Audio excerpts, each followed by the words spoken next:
at kung ano pa man ang nagagaling sa DA, pagyamanin po natin yan.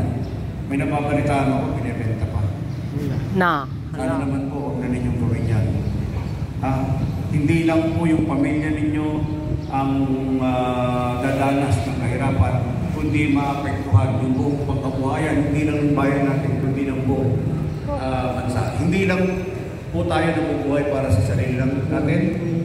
Tandaan po ninyo, hindi po pwedeng lahat, puro mga inhinyero, empleyado, mga iba't ibang trabaho sa iba't ibang opisina. Dahil kapag po nangyari yun, wala pong kakainin ng bansa natin. Kaya malaki po ang utang na loob namin sa mga magsasaka na katulad ninyo. Ipagpatuloy po natin, sana maging masigasig tayo. Pangalagaan natin kung ano man yung mga meron tayo.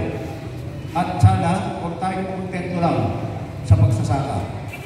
Alam po ninyo, hindi na natin pwedeng iasa yung pagsasaka dahil po sa panahon natin yun. Nag-iiba na ang panahon, meron tayong tinatawag ng climate change.